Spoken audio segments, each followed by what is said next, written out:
Bottega Veneta, a renowned luxury fashion brand, made headlines by withdrawing from social media platforms such as Instagram, Facebook, and Twitter.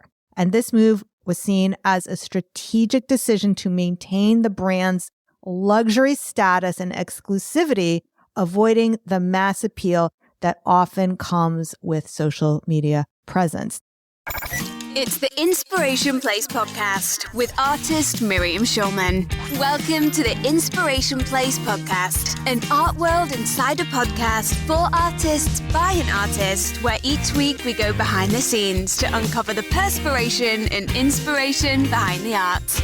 And now, your host, Miriam Schulman. Well, hey there, my friend. This is Miriam Schulman, your curator of inspiration, and you're listening to episode number 292. How are you doing, my friend? So I am recording this in January, and I just came back from Las Vegas. And there was a lot of lessons that I learned there that I want to share with you. So I went to Las Vegas for a marketing conference. It's called TNC, which stands for Traffic and Conversion. So what that means is trying to get traffic, in other words, more people to your website, to your things, to your offer. And conversion means you get them to convert into people who will buy your art or buy your art classes, or in my case, also sign up for coaching packages. But the main reason I went is to stay on top of the trends. So in today's episode, I'm going to share with you the top 2 marketing trends and what that means for you, as well as other lessons from Vegas. So hold on to your horses. This is going to be an extra juicy one. So Las Vegas. First of all, I do not recommend Las Vegas. I'm sorry if you're from Las Vegas, and I'm sorry if you love Las Vegas, but I knew I wasn't going to like it the minute I got off the plane. So there's basically slot machines in the airport all over. The whole town is like a migraine waiting to happen for me. It's all flashing lights and loud noises. And if you have a little PTSD, or you are subject to migraines, or you don't like the tackiness, which I did not like any of those things. I mean, it's like just so tacky there. I actually bought myself a t-shirt that says Vegas on it that is extremely tacky, but it's like one of those things that it's so tacky, it's cute. It's kind of like the Barbie chic, Vegas written in, what's it called? Those doodads that you put on it, the studs. Yeah. So I did get that in the airport. That I thought was cute. But the rest of it, not going back. But the conference was amazing. Before I get into the conference, I do have something that I want to share with you about the whole idea of slot machines, which is why I don't like them. So as it turns out, I'm actually reading a book that I do recommend called Scarcity Brain. It's about how our brain is wired for scarcity. This is how we survived. And how, because we have a scarcity brain that has evolved for survival, this is what leads us to addictions. Addictions like gambling, addictions like overeating, and other things. And I'm only about halfway through the book, and it's a great book. One of the things they talked about, though, were the slot machines. How prior to the 1980s, people didn't play the slot machines. They played cards. They played maybe just a few around the fringes, but mostly it was not the main event. It was a boring thing that people did. And it wasn't until the 1980s when they started to introduce gaming technology into the slot machines, because that's when Atari and the video games came out, that they became more appealing and more addictive. And the way these work is that you kind of get a little win, a somewhat win, and unpredictable results along the way that encourage you to keep playing. Now, social media is programmed exactly the same way. You open your app, you get a number of likes, maybe you get a comment sometimes. It's not predictable when you're going to get a post that goes viral, when you're not going to get a post that gets a lot of likes or a lot of comments. And all those things are very similar to the slot machines. Even when you open your feed, it's like a slot machine. You don't know what you're going to get. And this is what leads to our social media addiction. So one of the things that I was thinking about when I was there is like, I have no interest in playing games that are designed to make me lose. So the house always wins. So I didn't even want to sit down at a slot machine because I knew it's programmed so that it just eats my money.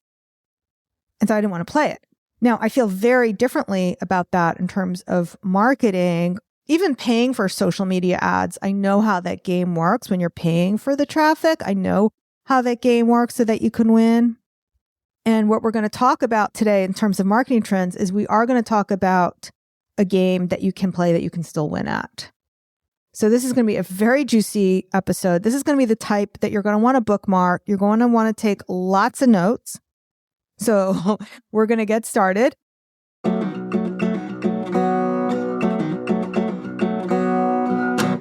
The first trend that I learned about at this conference is not going to surprise anybody. And that is AI is eating everything. And what I actually did is I drew a picture of a Pac-Man. Who remembers Pac-Man? So I drew a picture of a Pac-Man eating the little dots. And that's what I put in my notes. AI is eating everything. I don't have to tell you that. I'm actually going to create a separate podcast episode all about why the copy that you generate from AI, why it all sounds like a used car salesman and why it's no good. So stay tuned. Make sure you hit the subscribe or the follow because there will be a completely separate podcast episode all about AI. And I don't want to spend a lot of time on it today. What I want to talk about instead is trend number 2. Trend number 2. When Instagram and Facebook first came out and Twitter and all these things first came out, it was all about building your following. And a lot of you still have that thought that you need to build a bigger following. Fast forward to when TikTok came out. TikTok from the very beginning said, we don't care about following. I don't care who you follow. We know what you want, and we're going to show you what you want. And the whole TikTok platform is based on an algorithm so that if you watch a video, if you forward a video, I don't really do TikTok that much, so I say something stupid. That's why. But basically, it's all based on your engagement with the videos. And so it will learn, it uses machine learning to know what to send you. So it's not follower-based at all. And that is something that the publisher world is learning the hard way. They will award big book contracts to people who maybe have a huge TikTok following. Well, you can have 1 million followers on TikTok and nobody even knows who you are. You can follow someone on TikTok and never see their content ever again. And when I was promoting my book and my book was doing really well, my publisher reached out to me and says, hey, this influencer, and I forget her name, not that I would have shared it in a negative way anyway. She has 500,000 TikTok followers. If you put her on your podcast, she'll put you on her TikTok. I'm like, that's not a good trade. And I looked over on her TikTok and yes, even with 500,000 followers, there were maybe 20 likes on her TikToks or whatever. There wasn't a lot of views or engagement. I don't remember if it was likes that I saw because like I said, I don't really use TikTok that often, but it was like a wah, wah, wah situation. And I already knew this about TikTok anyway. I knew that just because someone has a lot of followers, there's no guarantee that their posts get any kind of engagement, especially if they lapse for a while. It's the type of thing where you have to be dedicated to posting there every day. So when TikTok became a threat, what happened next? Well, Instagram, i.e. Facebook, they started changing what they were doing as well. In fact, they started changing that even before TikTok came around. Do you remember when Facebook announced that they were going to prioritize groups in your feeds? And that was a few years ago. And by the way, that's not even the thing anymore. So back then they said, it's not going to be follower based. It's going to be based on your groups. Now it changed again. Now Facebook and Instagram, they don't care who's following you. They don't care. That's why people with tons of followers may not have a lot of engagement anymore.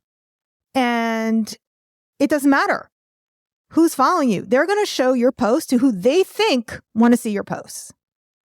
That's true of TikTok, and that's true of Instagram with their reels. I'm not so much on Facebook anymore. I mean, I have my account there, but I don't use it that much. So I'm not sure what all the platforms do, but they're not follower based. So it doesn't matter how many followers you have, which could be good news. That could be good news for some people if you don't have a big follower base. But do you know the one platform where the algorithm doesn't matter and it is follower based?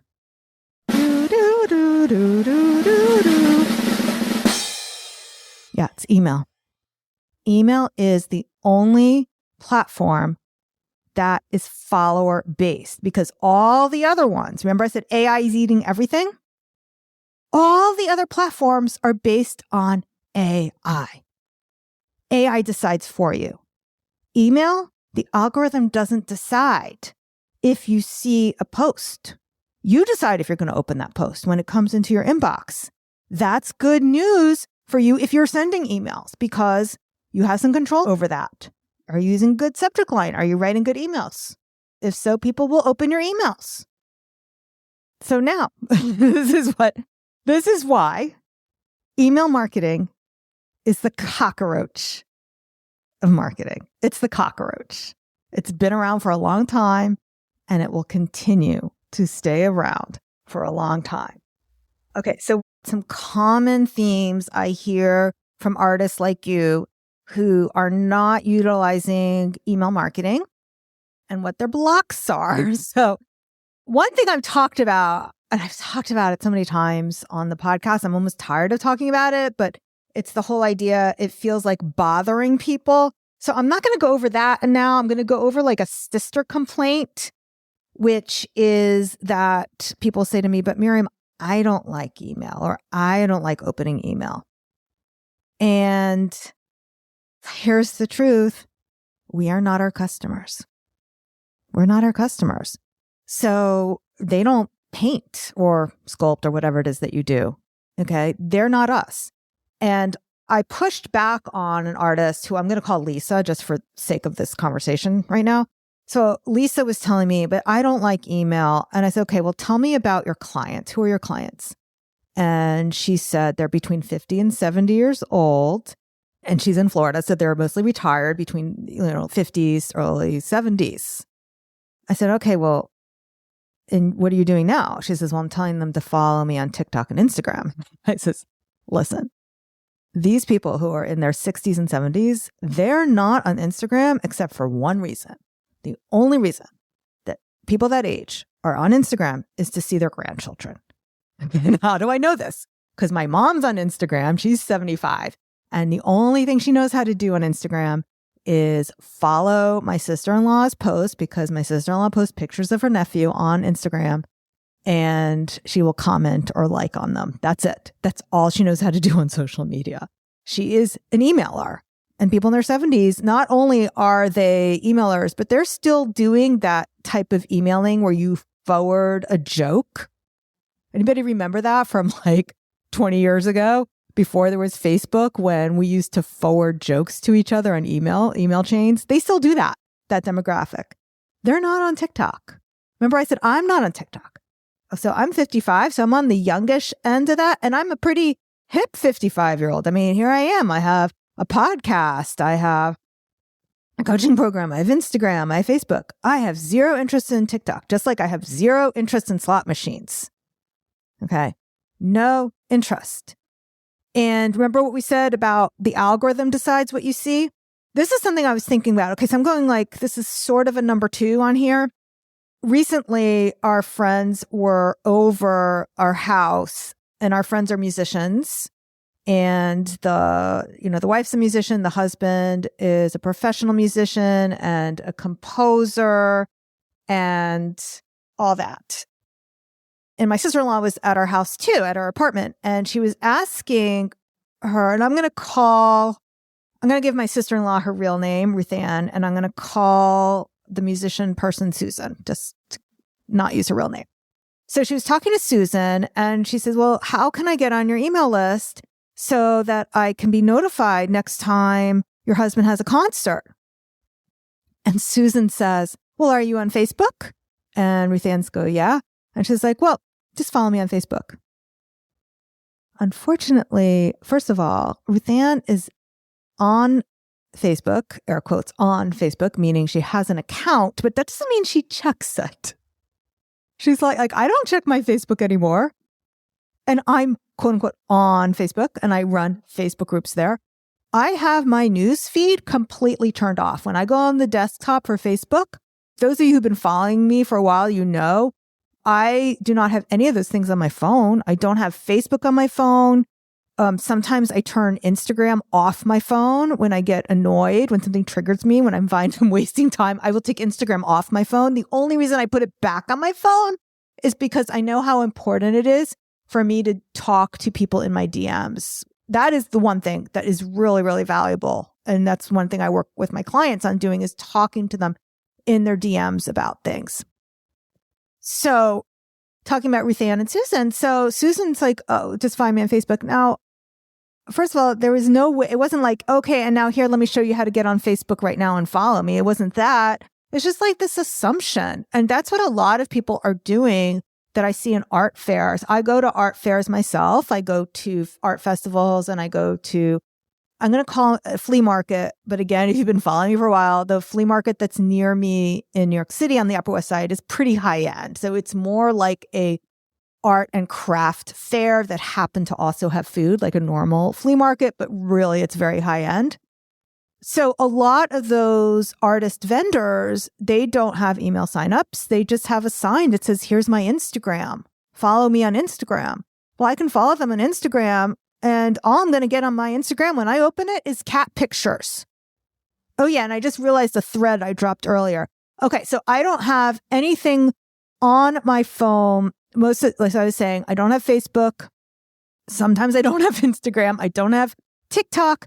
I don't have Twitter, and I don't have YouTube on my phone because those things will suck me into a scroll. The only thing I have on there reliably that I check is email and sometimes Instagram when I feel the need to communicate with my clients. On my desktop for Facebook, I actually have the news feed turned off. I have it turned off. And I did that actually quite some time ago because I found that I think I turned it off around 2016, if you can imagine why, with the contentious election here in the US. And I have no desire to turn it back on. And it was not just the politics in the news feed. It was also anytime someone's dog died, I saw it in my news feed. And so I just really found it very negative and I didn't want to see it. So I don't have, even though I'm quote unquote on Facebook, I don't see news feeds there. So if somebody wants to get in touch with me, they know they need to text me or email me. Now, that's a lot of people in the world. Now, Ruth Ann would totally have gone to Susan's husband's concerts. 100%. She and her boyfriend love jazz, love the kind of music that the husband of this couple does. 100%. Will they go to a concert? Probably not. Why? Because they're not going to find out about him. They're not going to find out because there's no email. So that's the thing. You may not like email, but your clients probably do. And just to give you full details, Ruth Ann is in her early 60s. So this is exactly the demographic that this artist was trying to reach. In fact, probably many of you are trying to reach. People who are in their 50s and 60s, disposable income, many who are retired, maybe they have a second home, or maybe they just moved homes, they downsized. But just because they downsized doesn't mean they don't want art, because maybe they did a refresh. Number 2 reason that block people from doing email marketing, and I hear this a lot, and that is the cost. The cost at email platforms. And people who are afraid, who are just getting started, who are afraid of not being able to sell their art, don't sign up because they're afraid they're going to spend money and it's not going to pay off. So I went and researched 3 top email platforms that I recommend for artists. MailChimp, which is what I use, Flowdesk, which is one a lot of my clients are happy with because it's really easy to use and it looks very pretty. And the third one I looked up is ConvertKit. So MailChimp still offers a free plan. A free plan. It includes up to 500 contacts. So if you're just starting out, you can have up to 500 and not pay a dime. And 1,000 email sends per month. So what does that mean? That means if you have 250 people on your email list, you can send an email out every week. 4 times 250 is 1,000 email sends. And you don't have to pay anything. And that's a really good deal for you. Also, if you get their lowest paid plan, which I do recommend you do pay for the plan because you get more if you pay, their Essentials plan starts at $13 a month for up to 500 contacts. And you can send 10 times a month to your maximum contact count. So that is also really cheap. I mean, we're talking about under $150, if I did the math right, a year. Something like that, 150-ish a year. I don't know, what's 13 times 12? Something like that. Anyway, so are you going to sell one thing this year by having an email list? I sure hope so. And then about their other MailChimp plans, their standard and premium plans, they start at $20 a month with a lot of features. Okay. Other platform choice is Flowdesk. Flowdesk offers a 30-day free trial. And after the trial, the pricing for Flowdesk is $38 a month if paid monthly or $35 a month if paid annually. Again, are you going to go into business and not sell anything? I doubt that. This is where we get in our own ways. If you believe you're not going to sell art, your brain hates to be wrong. And your brain will work to prove you right. So if you believe you're not going to do it, you won't, because you will look for ways to sabotage yourself. If you believe that you can sell art, you would sign up for this plan 100%. That's not a lot of money, $38 a month, if you're going to at least sell one artwork per month. Okay, ConvertKit, again, they have a free plan. They provide a free plan, which includes up to 1,000 subscribers and all the basic email sending capabilities. And ConvertKit, their lowest paid plan starts at $9 a month for up to 300 subscribers. And they offer additional features like automated funnels and sequences, which is something I teach inside of my Artist Incubator program, is how to create a welcome sequence or a sales sequence. So all those things are things you're going to want to do. But hey, $9 a month? $9 a month is going to keep you from emailing people? I hope not. So each of those 3 choices offer pricing that cater to wherever you're at. I'm with MailChimp because I've just been with it forever. I am paying several $100s a month for it by now, though, because I have 25,000 subscribers. But this is what runs my business. Email 100% runs my business. I can go off of Instagram tomorrow and still have a thriving business. 100% because I have an email list. Now, I also was doing some research, kind of unrelated actually. So I was watching an Amazon Live because there's this Amazon influencer who I follow, and they were talking about bags that you can get on Amazon, and Coach is one of them. And I remember reading an article that said, actually somebody on TikTok, but I'm not on TikTok, but I do read the newspaper. So in the newspaper article, it was talking about how a TikToker deconstructs bags and shows you what bags are good, what bags aren't good. And this TikToker was saying that Coach and Bottega Veneta are 2 brands where actually when you take the whole bag apart, the materials and the construction are actually high value, but not all designer bags are. So I was saying this in the chat, and somebody else said, "Well, don't buy Bottega Veneta." And I go, "Why?" And they said, "Well, I can't tell you why, but do your research." And that tells me the person probably has some political thing as a reason why they don't like Bottega Veneta. I never found out what the political thing was, just so you know. But I did try to research it. And when I was researching Bottega Veneta, it turns out they are not on Instagram. They made a point of not being on the social media platform at all. And then I found that there were a couple of other brands that also refused to be on social media. And I was like, wow, that's amazing. Here are these high-end luxury brands that are refusing to use social media. Okay, I just paused my recording just so I could do a little research on this. I looked on the Googles, and as of 2024, some high-end luxury brands have chosen to limit or completely abstain from social media presence, focusing instead on exclusivity and discretion as key aspects of their brand identity.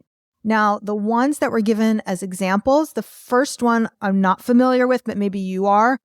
So it said the luxury wellness retreat Vana in, I'm going to butcher this, it's in India, made a conscious decision to exit social media entirely, aligning with its philosophy of discretion and privacy. And then the other example is the one I just gave you, Bottega Veneta, a renowned luxury fashion brand, also made headlines by withdrawing from social media platforms such as Instagram, Facebook, and Twitter. And this move was seen as a strategic decision to maintain the brand's luxury status and exclusivity, avoiding the mass appeal that often comes with social media presence. Now, these examples illustrate a trend among luxury brands where scarcity and a sense of mystery are employed as strategies to enhance the brand's allure. By limiting their visibility on social media platforms, these brands aim to maintain a sense of exclusivity and cater to a clientele that values privacy over widespread public recognition. So really, really, really, really good to know. So now I'm going to move on to number 3 of things that come up with people who have a problem with email. But before we get there, these words. If you've ever whispered to yourself, but can I make a living doing this? You're in the right spot. The ultimate blueprint for creatives to get seen, heard, and paid well. If business isn't your favorite part of sharing your art, this is the book for you. Miriam breaks down the fundamentals in a way that's easy to understand and paves a clear path for success so you can focus on what matters most. That was Jennifer Kim talking about Miriam Schulen's groundbreaking book, Artpreneur. But here's the thing. A book can change your perspective, but sometimes we need a little more hands-on help. Over the last 20 years, I've built a multiple 6-figure art business. And I've seen countless talented artists wondering why they can't seem to break through. The truth, the traditional gallery system and the so-called gatekeepers of the art world are becoming obsolete. With the right tools and guidance, anyone can thrive as an artist. Yes, that means you. Introducing Miriam's art business coaching program, the Artist Incubator Experience. Think of it as your GPS to navigate the art world. That's why I created the Passion to Profits plan framework to turn your love for art into a profitable business. We'll work together to build your email subscriber list, attract high-end commissions, and get more of your work into the world. It's not about adding more to your plate. It's about strategic, inspired action. So if you've ever wanted to sit down, coffee in hand, and get the real insights on how to turn your art into a sustainable business, the Artist Incubator is for you. I believe in you, and I believe in the art you create. Let's show the world what you've got. Find out more at schulmanart.com/BIZ as in biz. And don't forget to check out the book Artpreneur for a deep dive into the mindset and marketing of a successful artist. Welcome back. So we're just going to wrap up with these few final thoughts. So I was on a call recently with an artist. Again, I'm going to change her name. I'm going to call her Mary. Okay, so Mary was telling me, Miriam, I'm really worried about joining your programs because I feel like I know everything already. I'm just having a problem doing it. And what I said to Mary is that if we could just find out what to do and just do it, we'd all be skinny because we all know what we need to do is eat less and exercise more, right? If we can get skinny just reading a book, we'd have a world full of skinny people. So sometimes you know what you need to do, but you don't believe it's going to work for you. That's one thing we talked about today. When you don't believe something's going to work for you, you will sabotage yourself because your brain hates to be wrong and it will look for ways to prove yourself right. Oh, see, I knew that wouldn't work for me. I knew I couldn't do it. I knew this is for other people.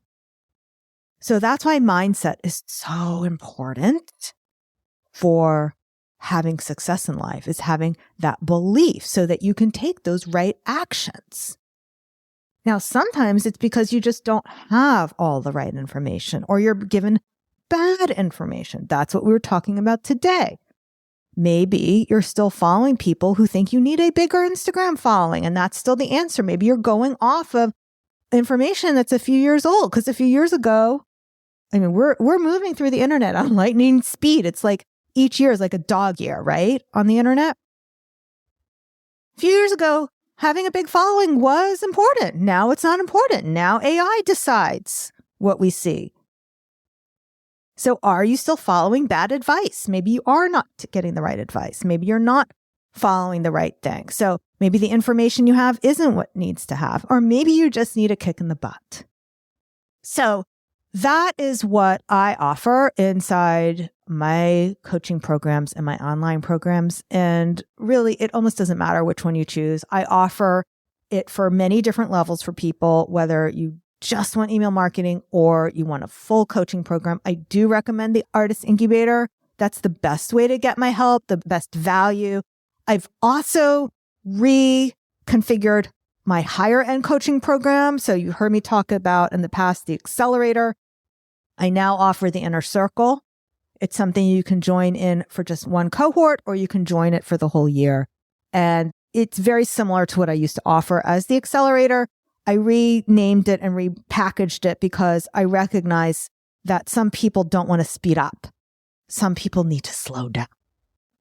And so the Accelerator wasn't the best name for it. So it's really a renaming and a reframing. If it's something you've considered in the past and now you're wondering if you do need a little kick in the butt because you know what to do and maybe you're not doing it, come talk to me. I would love to talk to you. Go to schulmanart.com/BIZ. That's B as in boy, I as in ice cream, Z as in zebra. Go over there, scroll down, and you will see the Artist Incubator Inner Circle.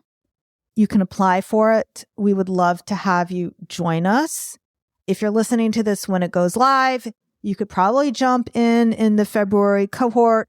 Otherwise, we'll get you started in the incubator and you can be part of the Inner Circle when the next cohort starts. I'd love to help you have success. You deserve success. Your art is amazing. I believe in you, and I want you to have the same confidence in yourself to take those inspired actions. All right, my friend. Until next time, I'll see you the same place, same week next time. Until then, stay inspired. Thank you for listening to the Inspiration Place podcast. Connect with us on Facebook at facebook.com/SchulmanArt, on Instagram @SchulmanArt, and of course on schulmanart.com. Disclaimer. The voice impersonations used in the commercials within this podcast are artistic representations meant to share testimonials, reviews, and endorsements of the book Artpreneur. Please note that these are not the actual voices of the individuals who provided the testimonials. However, all endorsements shared have been provided with permission for public use. We value authenticity and the trust of our listeners, and we ensure that all testimonials presented are genuine and used with consent.